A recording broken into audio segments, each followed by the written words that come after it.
என்னுடைய வீடியோவை பார்த்துக்கிட்டு இருக்க அனைவருக்கும் நன்றி. என்னுடைய கருத்துக்கள் உங்களுக்கு பிடிச்சிருந்துச்சுன்னா லைக் பண்ணிங்கன்னா அது எனக்கு ஒரு என்கரேஜ்மெண்ட்டாக இருக்கும். இப்போ இன்றைக்கி ஒரு சின்ன கதை.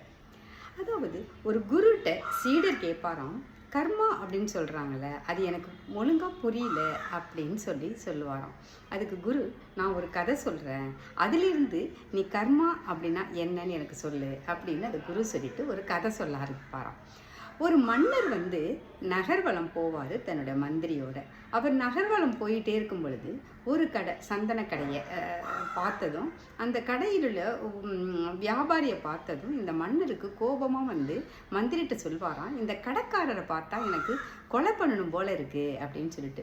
மந்திரிக்கு ஒன்றுமே புரியாதான், எதுக்கு இவரை பார்த்து அப்படி சொல்கிறாரு அப்படின்னு சொல்லிட்டு போயிடுவாங்களாம் அடுத்து நகர்ந்து.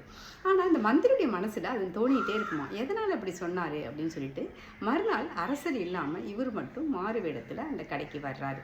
கடைக்கு சந்தன கடைக்கு அவர்கிட்ட உங்கள் பிஸ்னஸ்லாம் எப்படி போகுது அப்படின்னு கேட்பாராம்.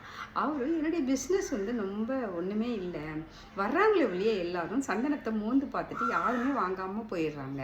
ஆனால் நான் எதிர்பார்த்துக்கிட்டு இருக்கிறது, மன்னர் இறந்தார்னா நிறைய சந்தனக்கட்டை தேவைப்படும், அப்போ இதை வியாபாரம் நடக்கும், என்னுடைய வயிற்று பழக்கமும் சரியாகும் அப்படின்னு அவர் சொல்லுவாராம். இவருக்கு மந்திரிக்கு ஒரே அதிர்ச்சி ஆகிடுமா. ஆனால் தன்னை யாருன்னு காட்டிக்காமல், என்னடா இப்படி சொல்கிறாரு, இதனால தான் அரசருக்கு இவர் மேலே ஒரு நெகட்டிவ் வைப் வந்திருக்கு அப்படின்னு நினச்சிப்பாராம். உடனே இதை எப்படியாவது சரி பண்ணணும் அப்படின்னு சொல்லிட்டு இவர் என்ன பண்ணுவாராம், அந்த சந்தன வியாபாரிகிட்ட கொஞ்சம் காசு கொடுத்து சந்தனங்கள் வாங்கிக்குவாராம். வாங்கிக்கிட்டு இவர் என்ன பண்ணுவார், அரசவைக்கு அந்த மன்னர்கிட்ட இந்த சந்தனக்கட்டை வியாபாரியை நம்ம பார்த்தோம்ல, அவர் இது உங்களுக்கு அன்பளிப்பாக கொடுக்க சொன்னார், அவர் ரொம்ப நாளாக உங்களுக்கு அன்பளிப்பாக கொடுக்கணும்னு நினச்சிட்டு இருந்தாராம், இதை உங்களுக்கு கொடுக்க சொன்னார் அப்படின்னு சொல்லிட்டு, பொய்யான தவறாக இருந்தாலும் பரவாயில்லன்னு சொல்லிட்டு மன்னர்கிட்ட கொடுத்துருவாராம். மன்னருக்கு ஒரே ஆச்சரியமாக போயிடுமா, இது நம்ம அவளை போய் கொலை செய்யணும்னு நினச்சோம், ஆனால் அவர் நம்மளுக்கு மேலே சந்தனக்கட்டையெல்லாம் கொடுத்துருக்கிறாரு அப்படின்னு சொல்லிட்டு இவர் வாங்கி வச்சுக்கிட்டு இவர் என்ன பண்ணுவாராம், ஒரு பொற்காசுகளை இதை கொண்டு அவருக்கு நீங்கள் கொடுங்கண்ணா அப்படின்னு சொல்லி இவர் மன்னர் அந்த மந்திரிகிட்ட கொடுத்துருவாராம். இந்த மந்திரி என்ன பண்ணுவாராம், மறுநாள் போயிட்டு அந்த சந்தன கடைக்காரர்கிட்ட, உங்களுக்கு மன்னர் இந்த பொற்காசுகளை உங்களுக்கு அன்பளிப்பாக கொடுக்க சொன்னார் அப்படின்னு கொடுப்பாராம்.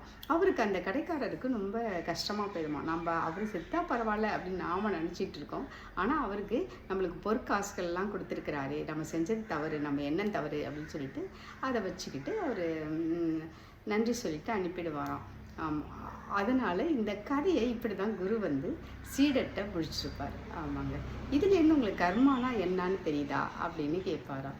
சீடர்கள் முழிப்பாங்களாம். அதுக்கு அவர் சொல்லுவாராம், நம்மளுடைய எண்ணங்கள் தான் நம்மளை திரும்பி நம்மளை எப்படி அடையுதோ அதுதான் கர்மா அப்படின்னு சொல்லுவாராம்.